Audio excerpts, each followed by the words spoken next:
एक गांव में एक औरत अपनी नाती के साथ रहती थी।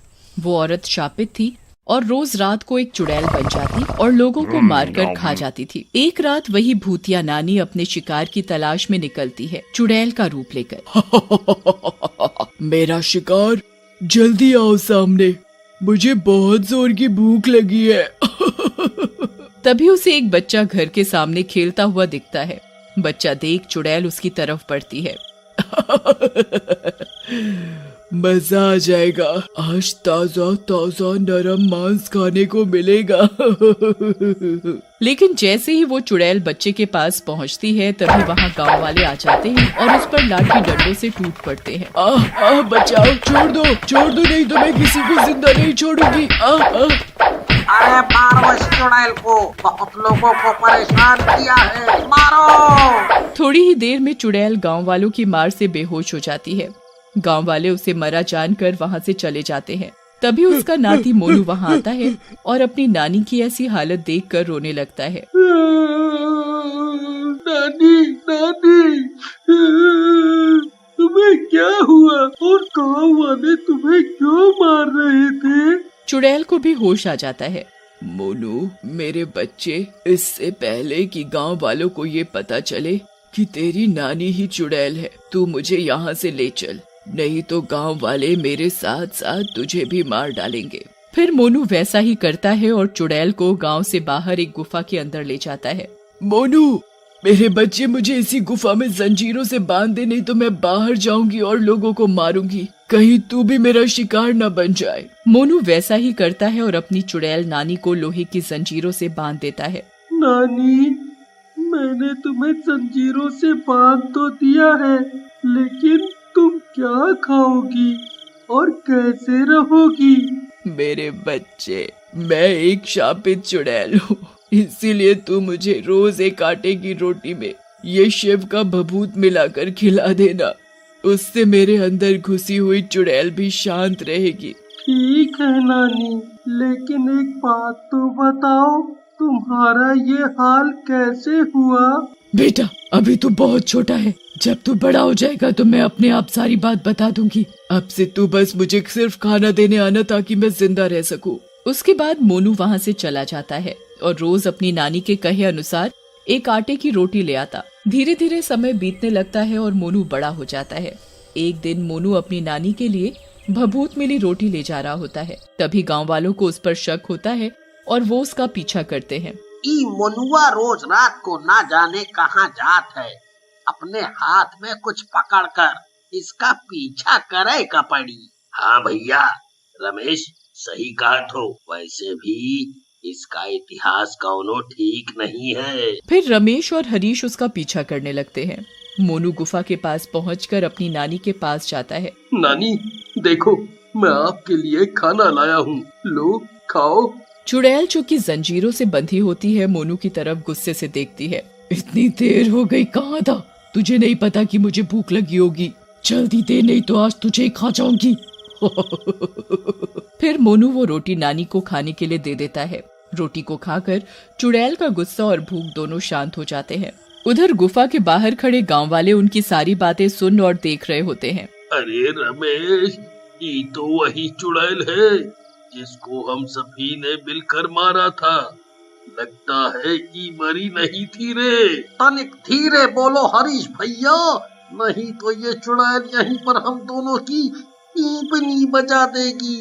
नानी, अब तो इतना समय हो गया और मैं बड़ा भी हो गया, अब तो बताओ ये तुम्हारे साथ किसने किया और तुम ऐसे कैसे बन गई? सही कह रहा है मोनू, अब मैं तुझे सारी बात बताऊंगी और उसी के साथ आज का दिन मेरा आखिरी होगा, क्योंकि मैं तेरे बड़े होने का ही इंतजार कर रही थी। उसके बाद नानी अपने चुड़ैल बनने की कहानी मोनू को सुनाने लगती हैं। बेटा, मेरी ये हालत मेरे लालच ने की है। एक बार जंगल से आ रही थी, तभी मुझे कुएं के पास सोने का सिक्का पड़ा मिला और मैंने वो उठा लिया। लालच में मैं अगले दिन भी वहाँ गई, मुझे वहाँ फिर से एक सिक्का मिला। मैं रोज वहाँ उसी जगह पर सोने के सिक्के उठाने लगी, लेकिन मैंने कभी नहीं सोचा कि मुझे उसी जगह पर सिक्के क्यों मिल रहे हैं। फिर क्या हुआ नानी, वो सिक्के कहाँ से आ रहे थे? बेटा, वो सिक्के एक चुड़ैल और उसके शैतान पति के थे।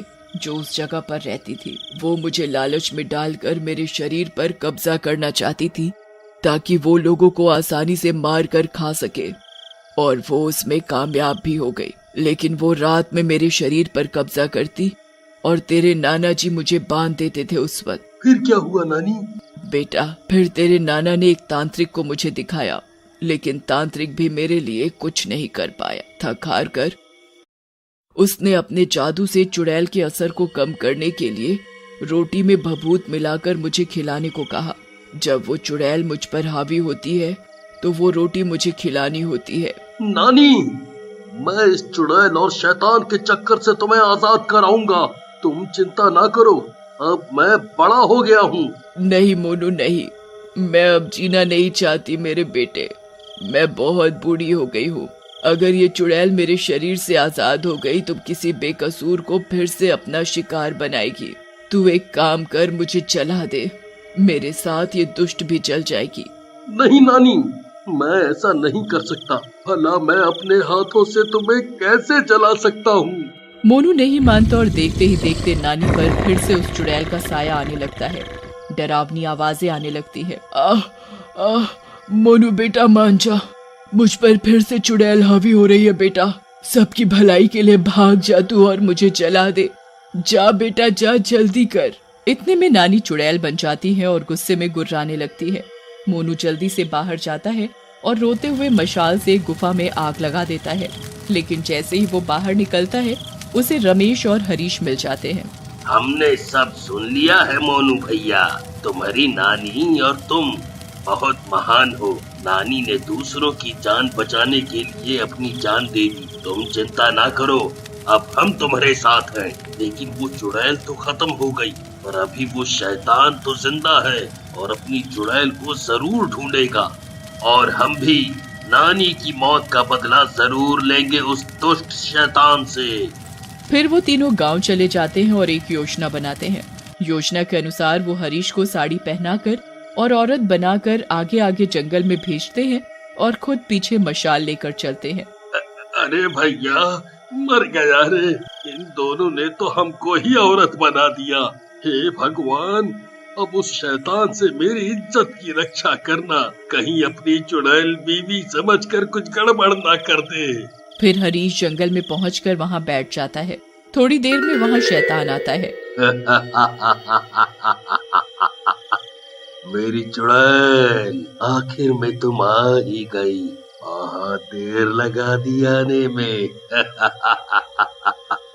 लेकिन हरीश कुछ नहीं बोलता। अरे क्या हुआ प्रीतम, नाराज क्यों हो? मैंने बहुत कोशिश की, लेकिन मैं विवश था। हरीश को गुस्सा आ जाता है और वो साड़ी उतार कर बोलता है, का प्रीतम प्रीतम करे जा रहे हो हैं? और कभी यहाँ छू रहे हो, कभी वहाँ। अरे मैं कोई चुड़ैल बुलैल नहीं हूँ, मैं हरीश हूँ, हरीश, और वो भी मर्द। धोखा, मुझसे धोखा, मैं तुझे जिंदा नहीं छोड़ूंगा। ऐसा कहकर शैतान हरीश को पकड़ लेता है। हरीश चिल्लाता है, अरे दुष्टों, कहाँ रह गए? जल्दी आओ, नहीं तो आज तुम्हारे दोस्त को ये मार कर खा जाएगा। अरे क्या पुलिस वाले हो क्या, जो हमेशा आखिरी में आओगे? तभी वहाँ मोनू और रमेश आ जाते हैं और लाठी और डंडों से शैतान को मारने लगते हैं। लेकिन शैतान पर उनका कोई असर नहीं होता। अरे मोनू भैया, अब तो हम लोग गए, ये शैतान हम तीनों को मार डालेगा।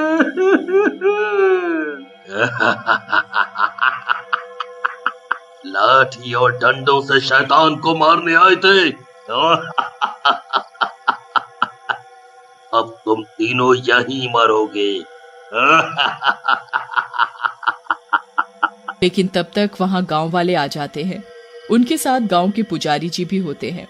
फिर सरपंच जी बोलते हैं, हमरे होते हुए तू हमरे बच्चों को मारेगा, तेरा तो हम सर ही फोड़ देंगे शैतान।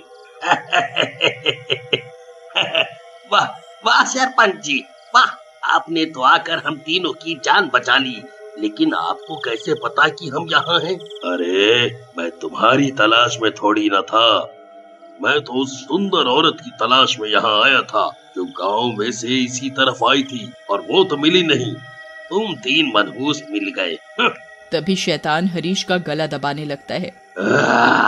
बहुत हुआ मजाक, अब तुम सब गांव वाले मरोगे, पहले इस हरीश को मारूंगा। लेकिन तभी पुजारी जी उस पर शिव जी का चरणामृत फेंकते हैं और शैतान जलने लगता है।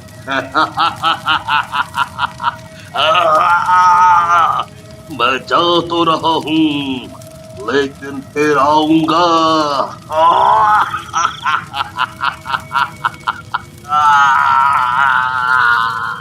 थोड़ी ही देर में शैतान जल जाता है और फिर मोनू उसके सारे सोने के सिक्के गांव वालों में बांट देता है।